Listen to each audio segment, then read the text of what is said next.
Nessa unidade, iremos adentrar na história da educação brasileira, começando pela educação no Brasil colônia e, posteriormente, no Brasil império.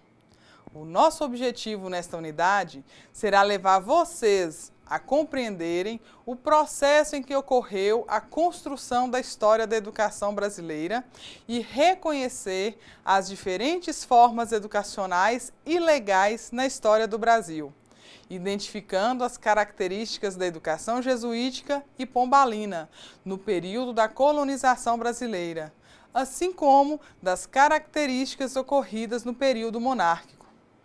Antes de adentrarmos na história da educação em si, convém falarmos um pouco sobre o contexto vivenciado nesse período. E aqui nos referimos a um em específico, a expansão marítima comercial europeia, ocorrida entre os séculos XV e XVI. Lembrando que esse foi um dos maiores acontecimentos da era moderna. Vocês já estudaram sobre a famosa expansão marítima comercial europeia, não é mesmo? Vamos relembrar os seus principais objetivos? De olho no slide para sabermos um pouco mais sobre a expansão marítima europeia.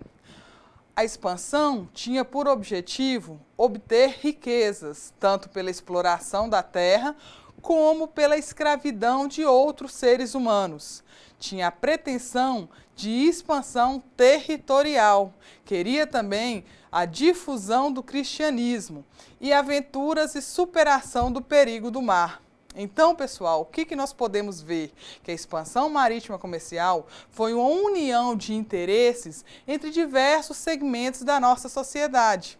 Eu gostaria de lembrar vocês que essas aventuras e superação dos perigos do mar são pautadas em várias lendas acerca que o mar tinha um fim, não se conseguia ir além do que aquilo que os olhos poderiam alcançar, dentre outras coisas. Podemos observar que essa expansão marítima era motivada pela ampliação nos negócios da burguesia, pela busca do enriquecimento, pela necessidade do poder real de estender suas posses para além-mar e ainda para que a Igreja Católica pudesse encontrar mais fiéis, uma vez que a reforma protestante estava a todo vapor nesse período. Como resultado dessa expansão, continentes inteiros foram conquistados e explorados pelos europeus, que se sentiam superiores às demais nações descobertas.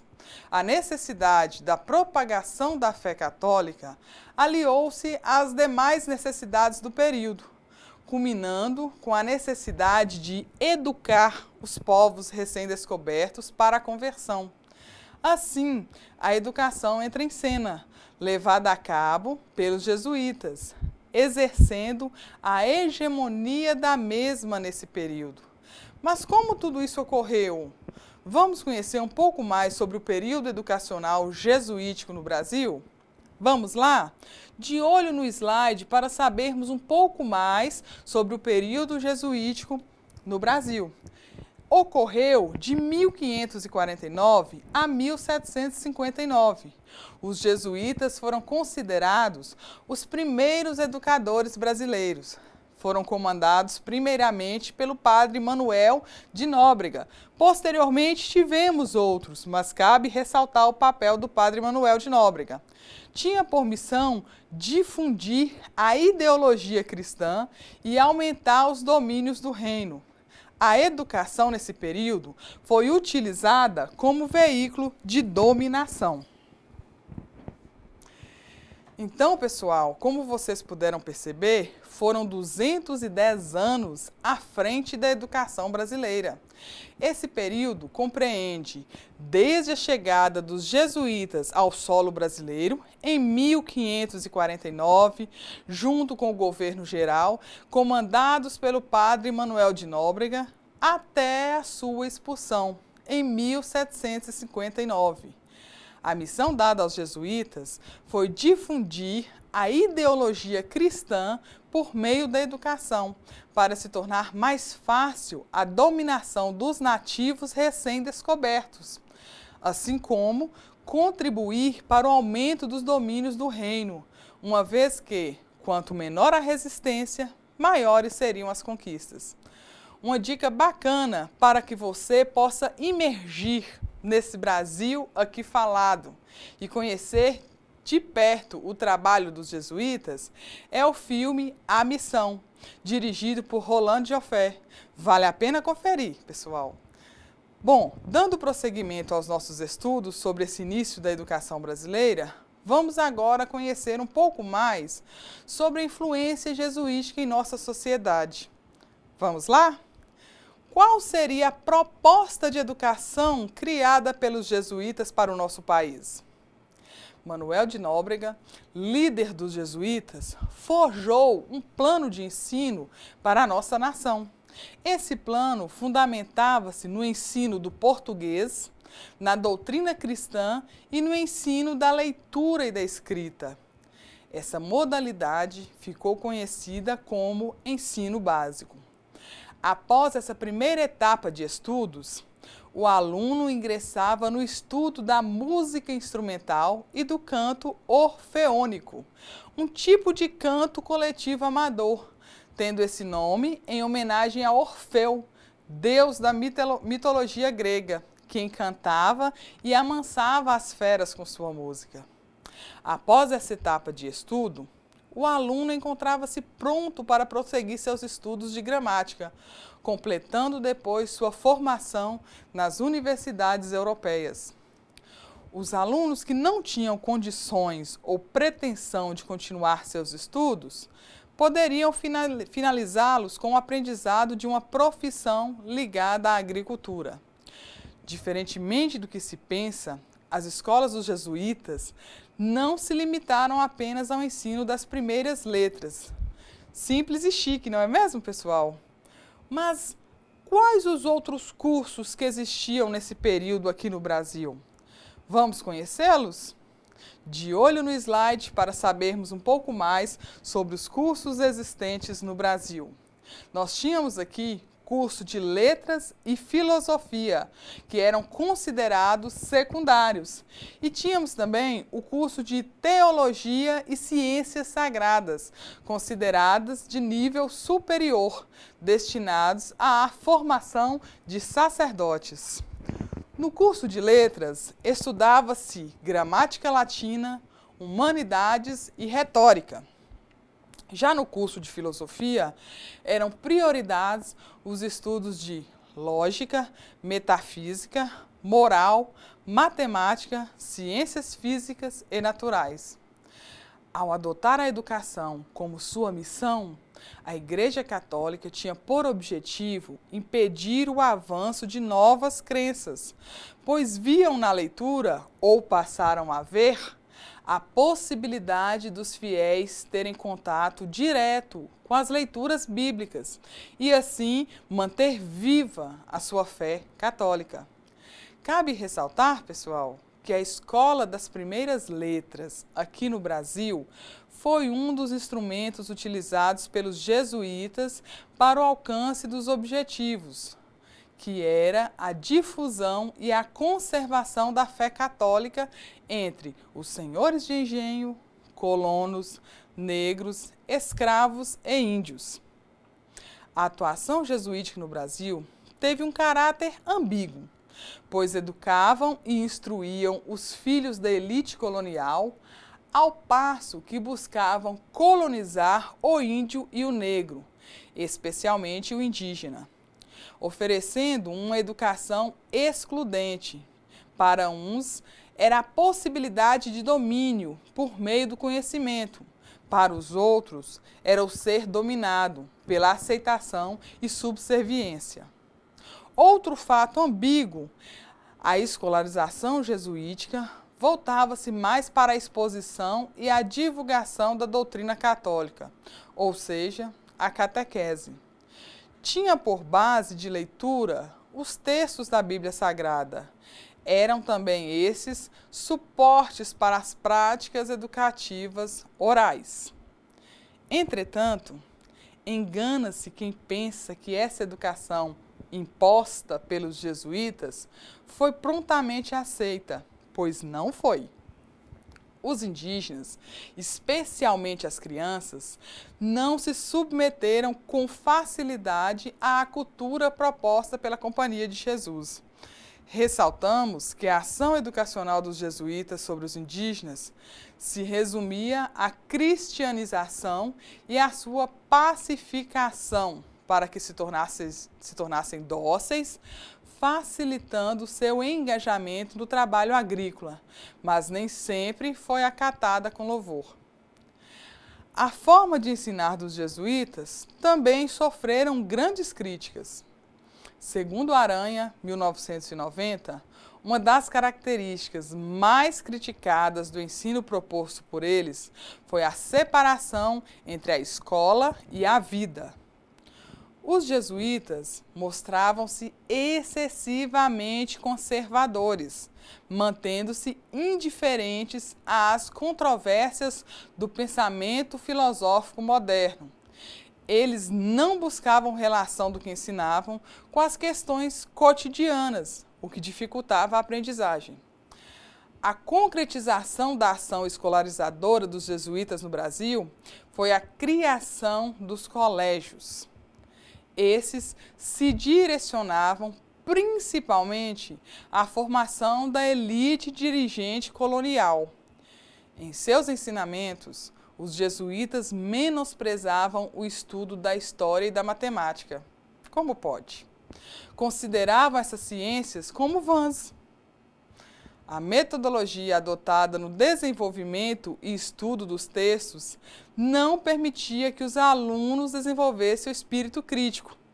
O ensino universalista e muito formal dos jesuítas distanciava os alunos da vida prática. Por quê? Porque era voltado para a formação do homem erudito. Eles cultuavam as belas letras e o saber por saber, o que não nos assusta, não é mesmo, pessoal? Vamos pensar. Como o ensino voltado para a propagação e disseminação da fé católica iria permitir a criticidade de seus alunos? Se fosse o contrário, seria alimentá-los contra aqueles que lhe proporcionam a educação. Assim, consideramos, no mínimo, sensata a atitude dos jesuítas, ainda que não concordemos com ela. Precisamos compreender que essas atitudes são frutos de um período e contexto vivenciado. Portanto, o respeito a elas torna-se imprescindível, independente de aceitarmos ou concordarmos. Esclarecemos ainda que, no período jesuítico, no que se refere à educação primária, tanto no Brasil como em quase toda a Europa, ficava aos cuidados das famílias. Porém, os que tinham a condição financeira melhor optavam por pagar um preceptor ou delegar a um parente mais letrado o ensino das crianças. Ainda sobre as escolas jesuíticas, cabe ressaltar que eram regulamentadas por um documento escrito por Inácio de Loyola, denominado Ratio Studiorum. Mas o que foi o Ratio Studiorum? Vocês já ouviram falar sobre ele? Sabem do que se trata? Vamos conhecer um pouco mais? De olho no slide para conhecermos um pouco mais sobre o Ratio Studiorum. Foi um plano e organização de estudos da Companhia de Jesus. Constituiu-se numa sistematização da pedagogia jesuítica. Era fundamentado em experiências vivenciadas no Colégio Romano. Tinha por objetivo instruir o jesuíta docente sobre a natureza, extensão e obrigações do seu cargo. Continha 467 regras destinadas às atividades do ensino jesuítico. Interessante observar, pessoal, a extrema organização da Companhia de Jesus ao elaborar um documento regulamentador das práticas educacionais desse período. Cabe ainda ressaltar que no Ratio Studiorum recomendava-se aos professores que nunca se afastassem do estilo filosófico de Aristóteles e da teologia de São Tomás de Aquino. Outro importante ponto a se destacar é que a estrutura pedagógica das escolas do Ratio Studiorum eram idênticas à de nossas escolas do Brasil contemporâneo, já que os alunos aprendiam em salas de aula, divididos em níveis, ou seja, classes, e realizavam provas. Bem próximo da nossa realidade educacional, não é mesmo, pessoal? Então, torna-se inquestionável a importância da Companhia de Jesus e, consequentemente, dos jesuítas para a educação brasileira. Tudo que foi realizado pelos mesmos ficou registrado na história, perpassou o tempo e deixou resquícios e heranças preciosas para a nossa atualidade. Entretanto, no ano de 1759, novas configurações políticas, econômicas, culturais e sociais levaram a novos desdobramentos. Dentre muitos, destacamos aqui a expulsão dos jesuítas do Brasil. O Marquês de Pombal, então primeiro-ministro de Portugal, responsável por tal feito, percebeu que a educação jesuítica não convinha mais aos interesses portugueses, pois através da escolarização, os jesuítas tinham por objetivo primeiro servir os interesses da fé. E Pombal pensava em organizar a escola para servir aos interesses do Estado. A educação que havia sido utilizada pelos jesuítas como meio de submissão e domínio político passava a ser vista como responsável pelo descompasso entre o governo português e o restante da Europa. O Marquês de Pombal, influenciado pelas ideias iluministas, pretendia modernizar o ensino brasileiro, libertando do obscurantismo que imprimiram os jesuítas. Assim, diante dos acontecimentos, os jesuítas, não sendo mais necessários ao reino e suas missões, são expulsos dos domínios de Portugal, ou seja, são expulsos do Brasil. Na época da expulsão, existiam no país aproximadamente 18 estabelecimentos de ensino secundário, 25 escolas de saber ler e escrever, 12 seminários, além de um colégio e um recolhimento feminino. Só para termos a dimensão do trabalho realizado pelos jesuítas no quesito ensino em nossa nação. Vocês devem estar se perguntando, mas Maria Clarice, você está defendendo os jesuítas? Não. Quem sou eu para me colocar no papel de advogada aqui? Meu papel é exatamente mostrar para vocês que nós não temos esse direito. Como já disse anteriormente, é inquestionável que os jesuítas agiram com interesse próprio, apregoaram uma educação excludente. Entretanto, é inquestionável também sua importância para a formação educacional do nosso país. Não é mesmo? Agora vamos conhecer um pouco sobre a educação na era pombalina? Aquela que substituiu a educação jesuítica? E aí, foi positiva ou negativa para o ensino no Brasil? Pombal conseguiu dar novos contornos à educação brasileira? Essas e muitas outras questões tentaremos responder agora e durante nossas discussões no ambiente virtual de aprendizagem. Vamos lá? Vamos conhecer um pouquinho mais da nossa história? Com a expulsão dos jesuítas, a educação brasileira vivenciou uma grande ruptura histórica, num processo já implantado e consolidado como modelo educacional. Passou por momentos de crise, o que acabou provocando um retrocesso no já defasado sistema educacional brasileiro imperial. Em substituição às escolas dirigidas pelos jesuítas, foram instituídas por Pombal algumas aulas régias, sem nenhuma ordenação entre elas. Diante dessas mudanças instituídas por Pombal, uma das principais consequências trazidas para a educação brasileira foi a dificuldade de encontrar o professor preparado para desenvolver o ensino que rompesse com o ideal da educação jesuítica. Afinal, pessoal, boa parte dos professores aqui existentes possuíam formação jesuítica, ou seja, haviam sido alunos dos jesuítas e ainda tinham um pé atrás com essa nova forma de educar.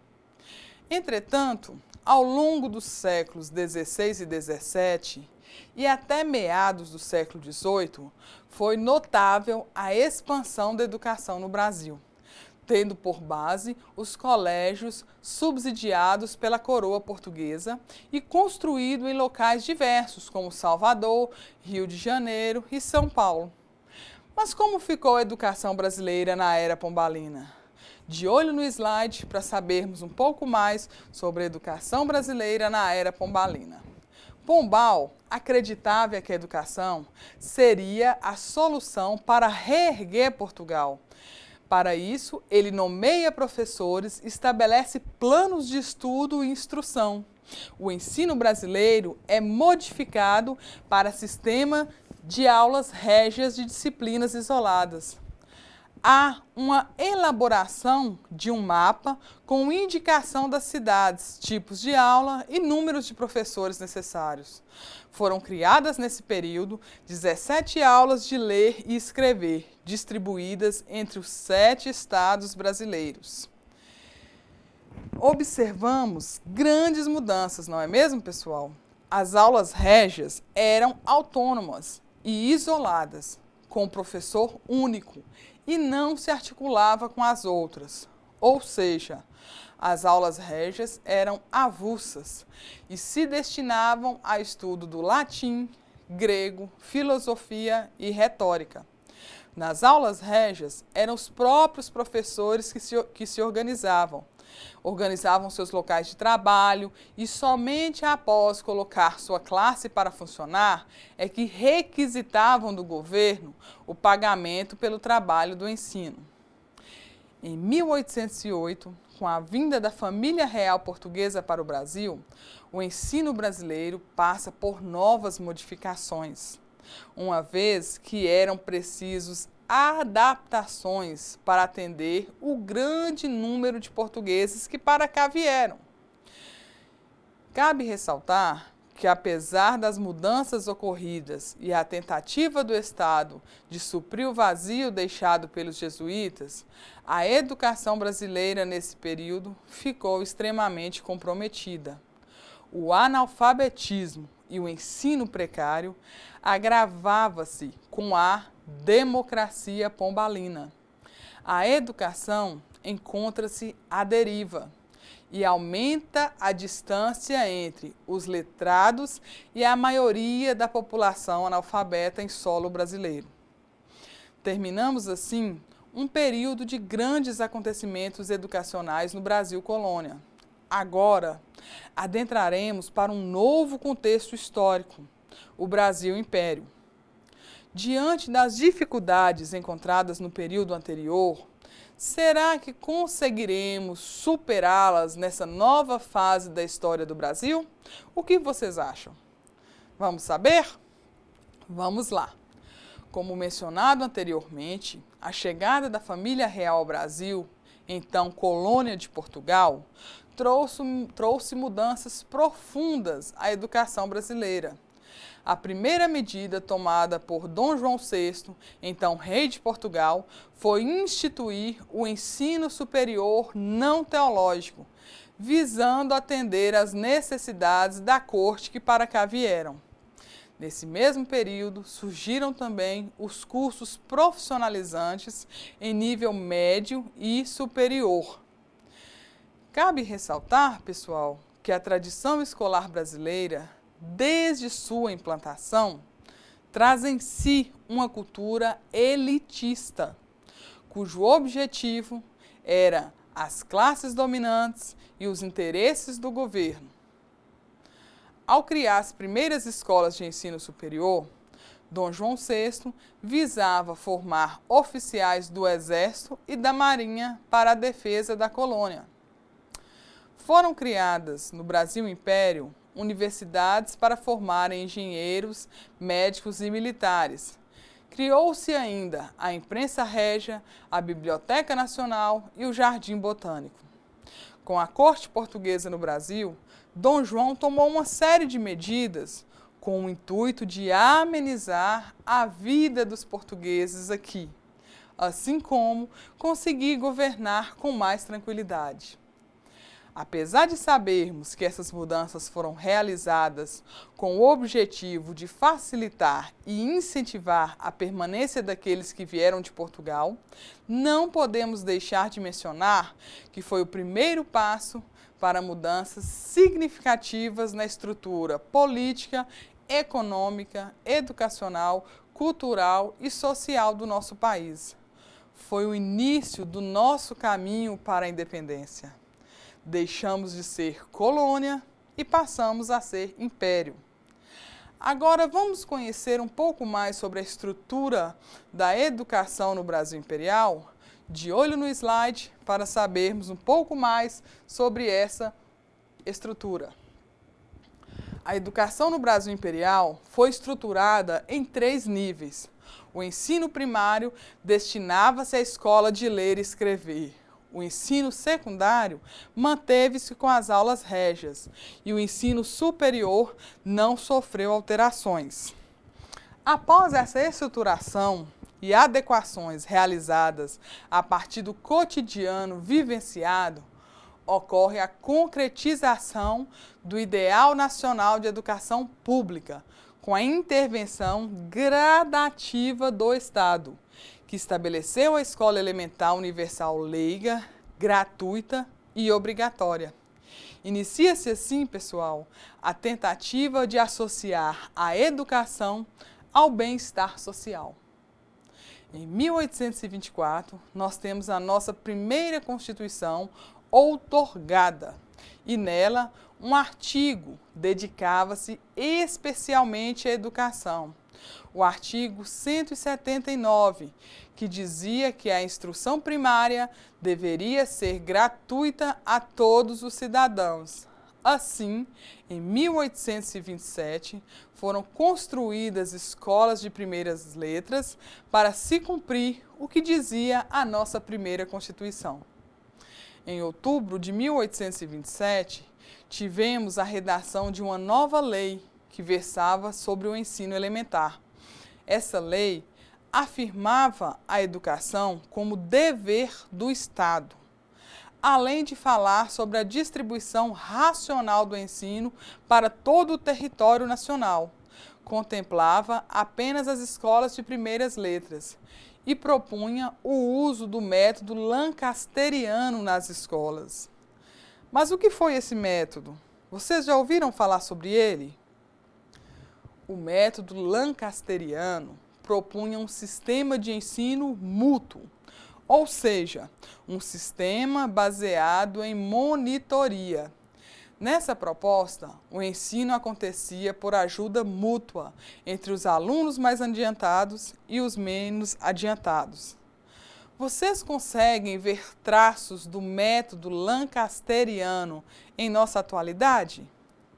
Existem escolas que adotam o sistema de monitorias em sua cidade? O que você pensa sobre isso? Concorda com a monitoria ou discorda? Ainda sobre a lei de 15 de outubro de 1827, temos alguns pontos que acreditamos merecer destaque. Para isso, de olho no slide. O ensino era bastante limitado quanto ao grau, apenas um, o primeiro grau.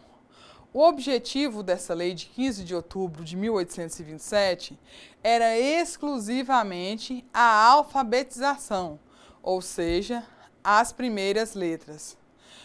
Havia muita discriminação em relação ao gênero. Os meninos estudavam geometria, matemática e as meninas economia doméstica.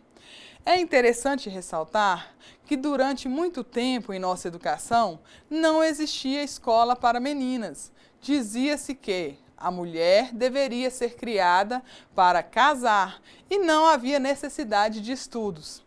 Quando criou-se uma escola para meninas, o que se ensinava nessas escolas eram as tarefas domésticas ou a economia doméstica.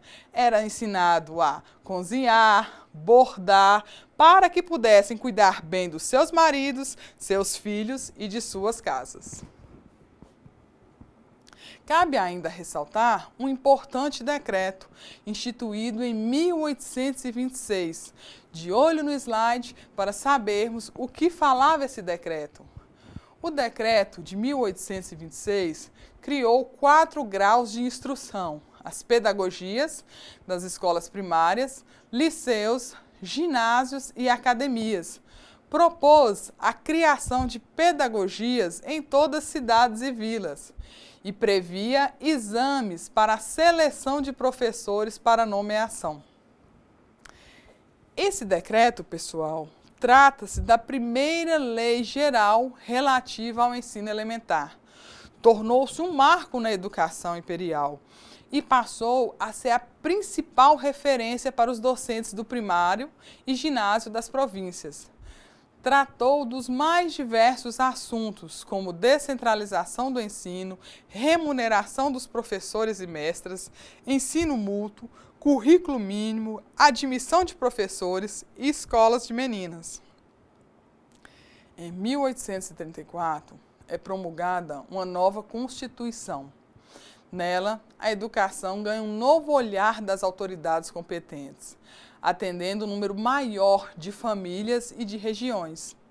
Entretanto, quando as coisas pareciam caminhar no rumo certo para a educação brasileira, eis que surge o Ato Adicional de 1834, que determinava que as províncias passariam a ser responsáveis pela administração do ensino primário e secundário. Essa reforma descentraliza o ensino, atribuindo à coroa a função de promover e regulamentar o ensino superior, enquanto as províncias ficaram de fato responsáveis pela escola elementar e secundária. A partir desse ato adicional, percebemos que o governo central ficou encarregado da educação da elite. A educação básica ficou comprometida, pois o governo se isentasse da responsabilidade da educação elementar para todos. Houve a criação de sistemas paralelos de ensino em cada província. As verbas destinadas para as mesmas, para o custeio da instrução pública, era ínfima, insuficiente, pequena para fazer frente às responsabilidades dessas províncias. Assim, a principal consequência do Ato Adicional de 1834 foi a inexistência de um sistema único de instrução no país. Os sistemas existentes nas províncias eram desiguais e diferentes.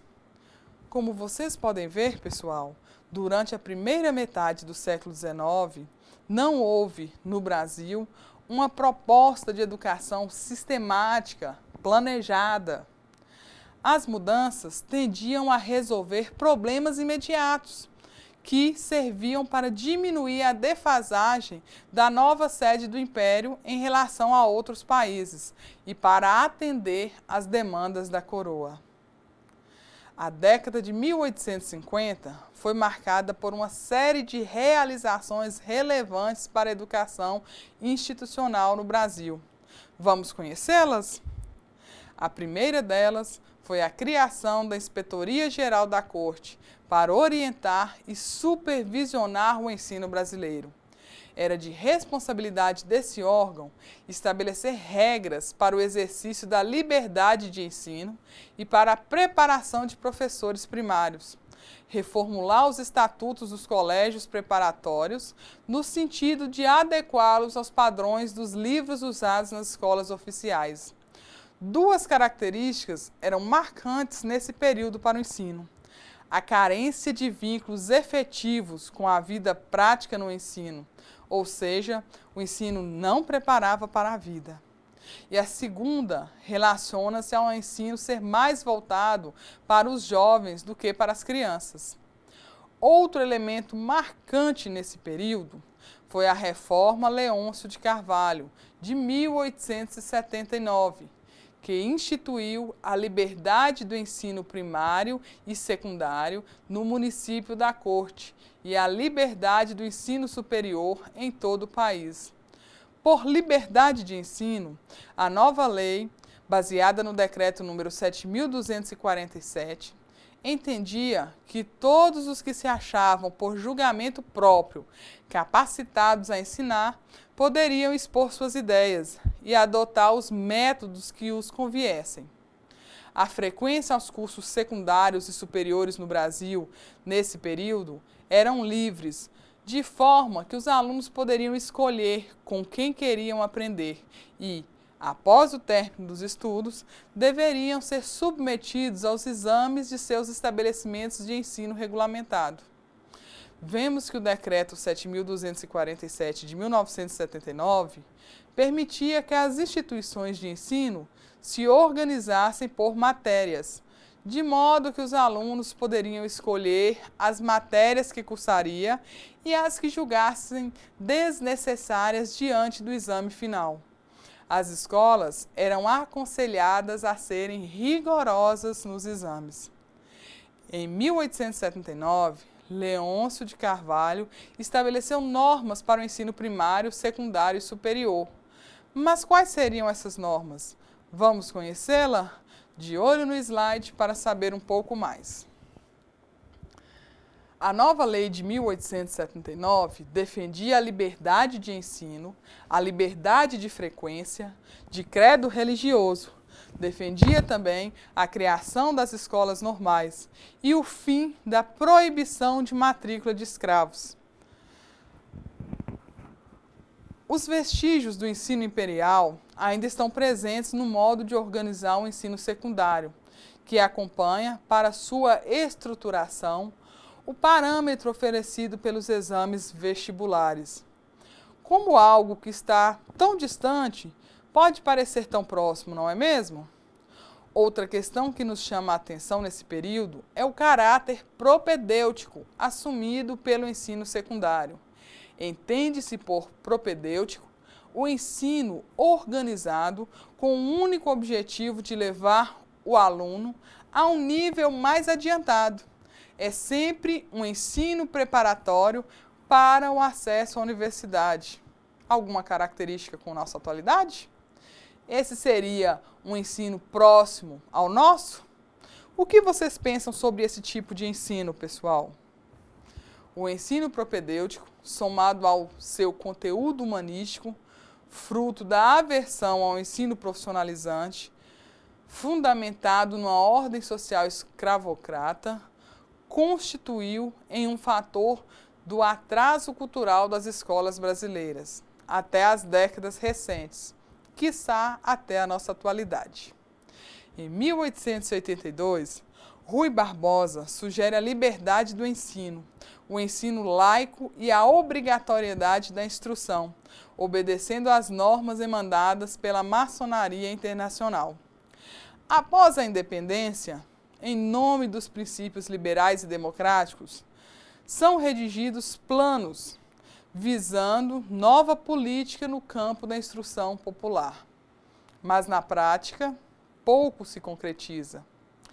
Fazendo uma análise histórica da nossa história da educação, cabe ressaltar que até a proclamação da República em 1889, praticamente nada se fez de concreto pela educação brasileira, ou que muito pouco se fez. A instrução primária, a profissional e o ensino normal ficaram inteiramente subordinados a iniciativas e possibilidades econômicas dos estados, da mesma forma que se subordinavam às províncias no Império. Dada a inexistência de instrução básica comum, considerada necessária à formação da consciência nacional, vários projetos de lei foram elaborados nesse sentido. Em 1890, é criado o Ministério da Instrução Pública, Correios e Telégrafos, cujo objetivo era exatamente se voltar para o ensino e para a educação em um novo país, um Brasil independente, para que esse pudesse tomar novos rumos. Entretanto, esse ministério durou pouco mais de um ano. Cabe ressaltar, pessoal, que o ensino no Brasil sempre foi de caráter elitista e excludente. Estava voltado para as camadas sociais mais altas. Excluía os escravos, grande parte dos pobres, negros ou brancos, e também das mulheres. Nesse contexto, muitos pedagogos marcaram suas ideias e as práticas pedagógicas predominantes nesse período estudado. Dentre muitos outros pedagogos, destacamos Pestalozzi, Froebel e Herbart. No mais, agradeço a todos pela atenção e os convido para continuarmos nossas discussões em nosso ambiente virtual de aprendizagem. Até a próxima aula, pessoal. Grande abraço, salve, salve!